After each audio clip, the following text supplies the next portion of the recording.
Hello students, lesson number 3 जो आज हम स्टार्ट करने वाले हैं परागण, भ्रूणपोष, भ्रूण परिवर्धन, निषेचन, इसमें हम पढ़ेंगे पूरा डिटेल में।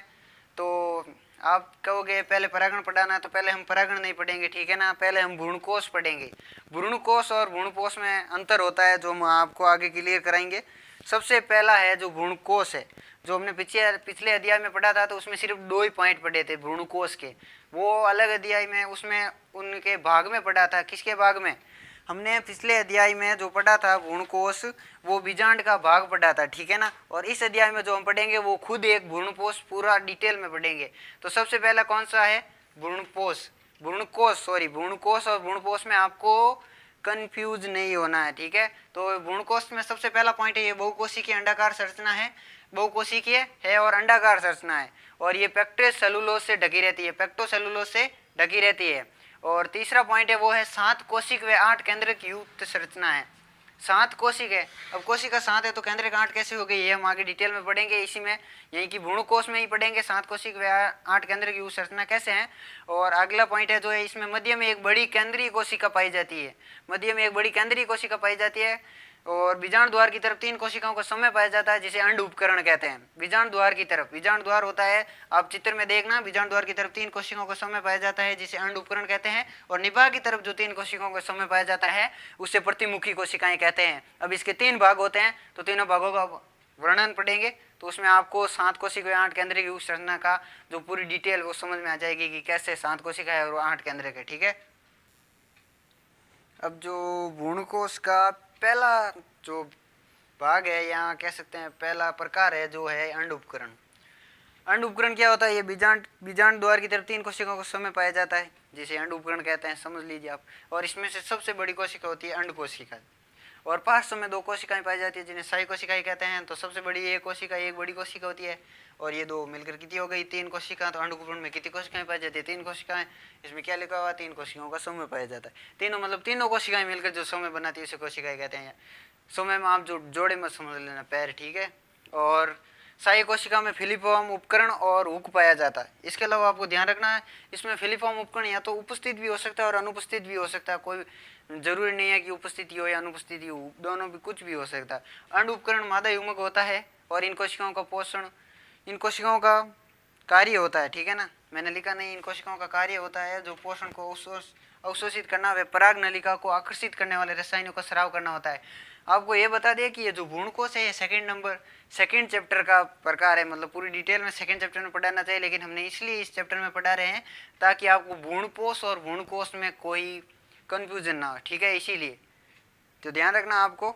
और इसके अगले वाला जो पार्ट आएगा, पार्ट नंबर 2, जो इस चैप्टर नंबर 3 का पार्ट नंबर 2 आएगा, वो डायरेक्ट किताब। अब जो सेकंड नंबर है, भ्रूणकोष का सेकंड प्रकार है, वो है प्रतिमुखी कोशिकाएं। जो निभा की तरफ पाई जाने वाली कोशिकाओं, 3 कोशिकाओं का समूह होता है, जिसे प्रतिमुखी कोशिकाएं कहते हैं। ये कोशिकाएं काई कोशिकाएं होती हैं और बीजाणुजन्य ऊतकों को पोषण प्रदान करती है। और तीसरा और आखिरी प्रकार है, भ्रूणकोष का आखिरी प्रकार है, ठीक है ना, जो एक मध्य में एक बड़ी केंद्रीय कोशिका पाई जाती है, उसे ही केंद्रीय कोशिका, मतलब मध्य में केंद्रीय एक बड़ी कोशिका पाई जाती है, जो केंद्रीय कोशिका कहलाती है। जो और इसमें क्या होता है, गोल्जी का यदि पाया जाता है। 1 मिनट।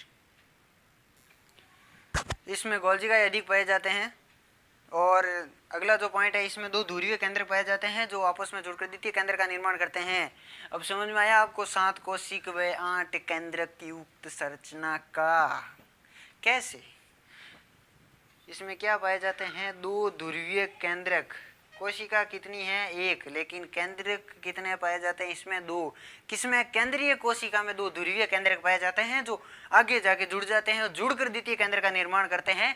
इसे ही केंद्रीय कोशिका कहते हैं। और इसी के कारण इसमें 7 कोशिकाएं होती है और 8 केंद्रक पाए जाते हैं।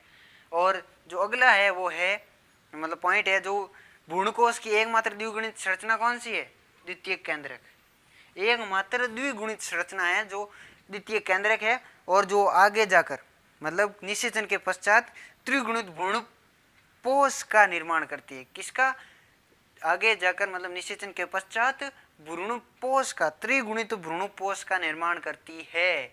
आपको ध्यान रखना है कि ये त्रिगुणित भ्रूणपोष का निर्माण करती है। और आप समझ गए होंगे भ्रूणकोश और भ्रूणपोष हम साथ साथ क्यों पढ़ा रहे हैं, ठीक है ना, क्यों ये सेकेंड चैप्टर का जो पॉइंट है भ्रूणकोश जो हमने थर्ड चैप्टर में करा रहे हैं, तो ध्यान रखना कि क्यों, क्योंकि भ्रूणपोष और भ्रूणकोश में मैं खुद कंफ्यूजन हो जाता हूँ तो आप भी हो सकते हैं, तो ध्यान रखना, बी फोकस, ठीक है। तो आगे बढ़ते हैं, आगे हम भ्रूणपोष लेंगे। अब जो है वो है भ्रूणपोष। हम भ्रूणपोष पढ़ेंगे तो भ्रूणपोष एक उत्तकीय संरचना है। कौन सी है? एक उत्तकीय संरचना है जिसका निर्माण निषेचन के बाद होता है। निषेचन के बाद जिसका निर्माण होता है भ्रूणपोष है, और निषेचन से पहले जो भ्रूणकोश होता है, ठीक है ना। ओके, भ्रूणपोष और भ्रूणकोश में आपको अंतर नहीं पूछे जाएंगे, लेकिन ध्यान रखना आप भ्रूणपोष की जगह भ्रूणकोश लगा दोगे और भ्रूणकोश की जगह भ्रूणपोष लगा दोगे तो वो गलत हो जाएगा, ठीक है ना। और इसका उपयोग आपको उपयोग पॉइंट नहीं लगाना, आपको यही लगाना है कि भ्रूण के विकास और अंकुरण के समय उपयोग में आता है, ठीक है ना। आपको ऐसा पॉइंट लगाना है कि भ्रूण के विकास और अंकुरण के समय उपयोग में आता है। और अगला पॉइंट है वो है भ्रूण को पोषण प्रदान करता है। ये भी 3 प्रकार का होता है। कितने? ये भी 3 प्रकार का होता है। जैसे भ्रूणकोश 3 प्रकार का था, ये भी 3 प्रकार है। ये पहला है केंद्रीय, यानी केंद्रीय या केंद्रीकीय, आपको ध्यान रखना है, केंद्रीकीय भ्रूणपोष, ठीक है। केंद्रीय के भ्रूणपोष में अब ये बोलोगे ये क्या, कि केंद्रिक मुक्त विभाजन बड़ी सी रिक्ति का, ये मतलब मैन है जो शब्द थे, इसका सही प्रकार से क्या होता है, जो इस प्रकार का यानी केंद्रीय के प्रकार का भ्रूणपोष होता है ना, इसमें केंद्रक में मुक्त विभाजन होता है। मुक्त विभाजन के फलस्वरूप कई केंद्रकों का निर्माण हो जाता है। इसमें क्या होता है, केंद्रीय के प्रकार के भ्रूणपोष होते हैं, इनमें केंद्रक में से केंद्रक में मुक्त विभाजन होता है और इसके द्वारा कई केंद्रकों का निर्माण हो जाता है। और निर्माण होने से क्या होता है, ये केंद्रक परिधि पर एकत्रित हो जाते हैं। कहाँ पर एकत्रित हो जाते हैं? परिधि पर एकत्रित हो जाते हैं, तथा इनके बीच में एक बड़ी सी रिक्तिका बन जाती है। और कुछ समय पश्चात ये भित्ति निर्माण होता है ना, जो आगे इसका भाग है, भित्ति निर्माण के समय ये कोशिकीय बन जाते हैं। मतलब ये कोशिकीय प्रकार के बन जाते हैं।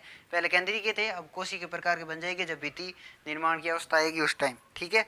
और इसका उदाहरण लिख लेना, नारियल का पानी, पॉलीपेटली गण, और एक बीजपत्री पादप जैसे मक्का, गेहूँ, चावल आदि, ठीक है। अब जो भ्रूणपोष का दूसरा प्रकार है वो है कोशिकीय भ्रूणपोष। और इसमें सबसे पहला पॉइंट है वो है विभाजन के फलस्वरूप कोशिका भित्ति का निर्माण करता है।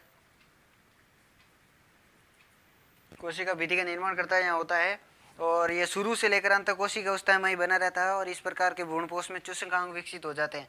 ये शुरू से अंत तक कोशिका अवस्था में ही बना रहता है। जो पहले वाला था केंद्रीय, वो अंत में जाकर कोशिकीय में परिवर्तित हो जाता था, लेकिन ये जो है ये कोशिका अवस्था में ही बना रहता है। और इस प्रकार के भ्रूणपोष में चूषकांग विकसित हो जाते हैं। और इसका उदाहरण आप लिख सकते हो गैमोपेटली गण के सदस्य, ठीक है। और अब जो तीसरा है और आखिरी है इस भ्रूणपोष का आखिरी प्रकार है, ये एलोबियम है।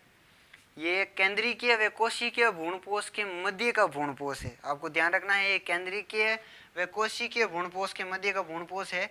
और इसको अलग भी पूछा जा सकता है, एलोबियम का वर्णन कीजिए, भ्रूणपोष में एलोबियम का वर्णन कीजिए, ठीक है ना। तो आपको ध्यान रखना है। और ये एक बीजपत्री के एलोबियम गण में ही पाया जाता है, इसलिए इसको एलोबियम कहते हैं।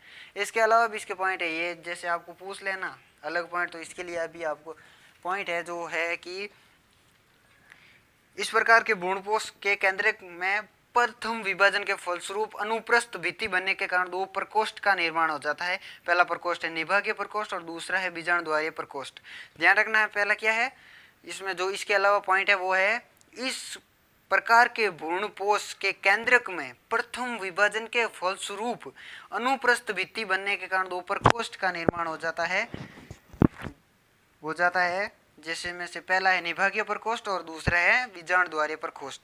जो निभागीय प्रकोष्ठ के कोशिका के केंद्रक में मुक्त विभाजन होता है, जबकि बीजाणु द्वारीय प्रकोष्ठ के कोशिका के केंद्रक में केंद्रक और भित्ति का निर्माण होता है। इस प्रकार ये केंद्रीय व कोशिका के मध्य का भ्रूणपोष कहलाता है।